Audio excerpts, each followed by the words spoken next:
पत्रकार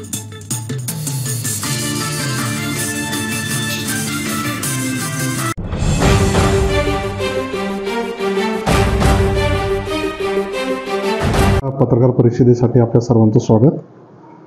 आपली सार्वत्रिक निवडणूक 2024च्या अनुषंगाने संगमनेर मतदारसंघाची निवडणुकीची तयारी आता अंतिम टप्प्यात आहे आणि ती पूर्ण पण झालेली आहे।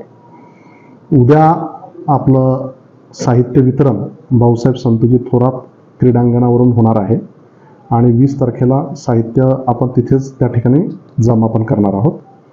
ही निवडणुकीमध्ये कायदा सुव्यवस्थेचा प्रश्न अबाधित राखण्यासाठी आणि निवडणूक शांतपणे पार पाडण्यासाठी एक जॉयफुल लोकांनी वोटिंग करावं याच्यासाठी आपण प्रयत्न केलेले आहेत।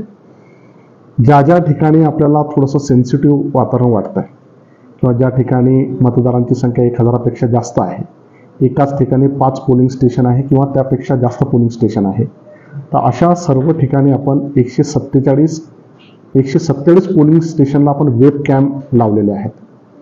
288 पैकी 147 पोलिंग स्टेशनवर जवळपास 50% अधिक ठिकाणी आपण वेब कॅमेरा लावतो आहोत, जेणेकरून तिथे काही अडचण असली तर ती आपल्याला तातडीने लक्षात येईल। आपण मायक्रो ऑब्झर्व्हरची पण नियुक्ती केलेली आहे। जसं आपल्या प्रत्येक विधानसभा मतदारसंघासाठी पोलीस ऑब्झर्व्हर असतात, जनरल ऑब्झर्व्हर असतात, एक्सपेंडिचर ऑब्झर्व्हर असतात, तसे त्या मतदान केंद्रावर नियंत्रण राहण्यासाठी एक मायक्रो ऑब्झर्व्हर ही एक ॲडिशनल फॅसिलिटी पण आपण त्या ठिकाणी देतो आहे। पुरेशा प्रमाणामध्ये आपल्याला पोलीस फोर्स पण उपलब्ध होणार आहे। प्रत्येक पोलिंग स्टेशनला किमान एक पोलीस फोर्स आपण घेतोय। आपल्या माध्यमाच्या निमित्ताने मी सर्वांना सांगू इच्छितो की मोबाईल फोन पोलिंग स्टेशनमध्ये अजिबात अलाउड नाही। मतदारांना या निमित्ताने मी विनंती करतो की आपण कृपया मोबाईल फोन पोलिंग स्टेशनमध्ये जाताना आपला स्विच ऑफ ठेवा। शक्यतोवर मोबाईल फोन आपण नेऊ नका।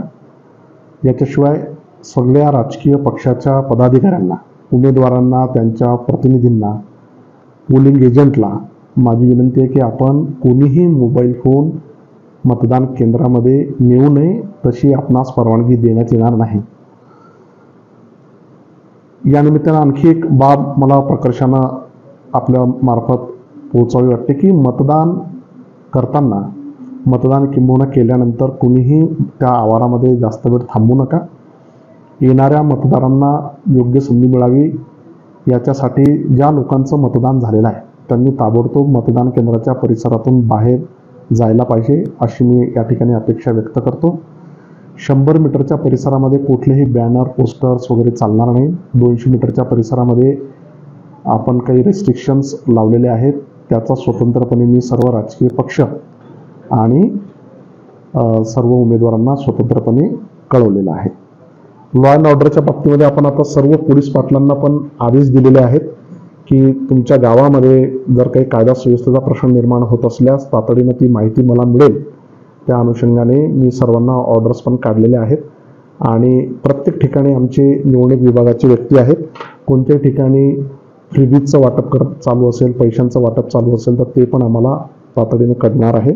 आणि त्यानिमित्ताने मी सर्व पोलीस पाटील आणि इतर यंत्रणेला आवाहन केलं आहे की अशा परिस्थितीमध्ये जर तुम्हाला काही फ्रीबीजचं पैशांचं वाटप जर कुठे करताना दिसलं तर ते ताबडतोब मला वैयक्तिक किंवा तहसीलदार, पोलीस स्टेशनचे अधिकारी असतील, FST असेल, SST असेल, तर या सर्वांना तुम्ही तातडीने कळवा।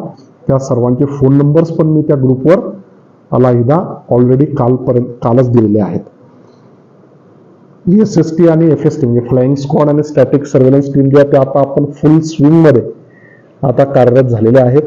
जास्तीच्या पण टीम आपण या ठिकाणी या 2-3 दिवसाकरता लागलेल्या आहेत।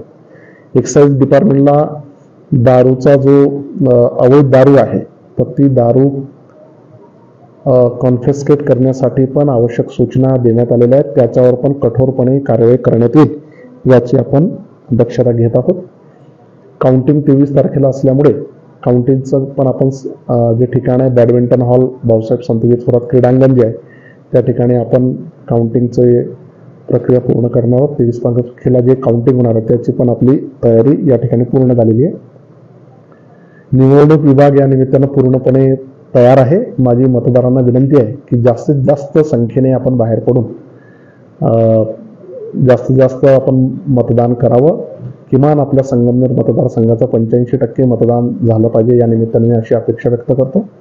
मतदारांसाठी पण आपण फार काळजी घेण्याचा या ठिकाणी प्रयत्न केला. आपण क्यू मॅनेजमेंटसाठी NSS NCCची मुलं पण स्वयंसेवक त्या ठिकाणी नियुक्त केलेले आहेत. आपण क्यू मॅनेजमेंटसाठी महिला आणि पुरुष अशा 2 वेगवेगळ्या रांगा लावणार असून मध्ये पण आपण काही बेंचेस आणि खुर्च्या त्याच्यामध्ये ठेवतो, जेणेकरून कोणाला क्यूमध्ये उभे राहताना काही अडचण झाली तर त्या बेंच किंवा त्याच्यावरती बसू शकतात. मतदान केंद्राच्या शेजारची पण रूम आपण उघडी ठेवतोय, जेणेकरून जास्त जर क्यू लागली तर काही मतदार मग त्या बाजूच्या मतदान केंद्रामध्ये त्या ठिकाणी राहू शकतात. रॅम्प असेल किंवा व्हीलचेअर असेल, पिण्याच्या पाण्याची व्यवस्था असेल, वापरायचं पाणी असेल, टॉयलेट्स असतील, अशा सर्व ठिकाणची व्यवस्था मतदान केंद्रावर आपण केलेली आहे. किंबहुना आम्ही BDO आणि CO ला असे पण आदेश दिलेले आहेत की मतदान केंद्राचा जो परिसर आहे तो मच्छरांचा त्रास जर असेल तर त्या ठिकाणी तो फवारून घेण्यात यावा. तर आज तुम्हाला माहिती असेल की बऱ्याच ठिकाणी तशी फवारणी पण झालेली आहे. सांगायचं तात्पर्य मतदारांसाठी मतदारांनी मतदान केंद्रावर यावं आणि जास्तीत जास्त मोठ्या संख्येमध्ये मतदान करावं, याच्यासाठी प्रशासनानं आवश्यक ती खबरदारी घेण्याचा प्रयत्न केलाय. मी आपल्या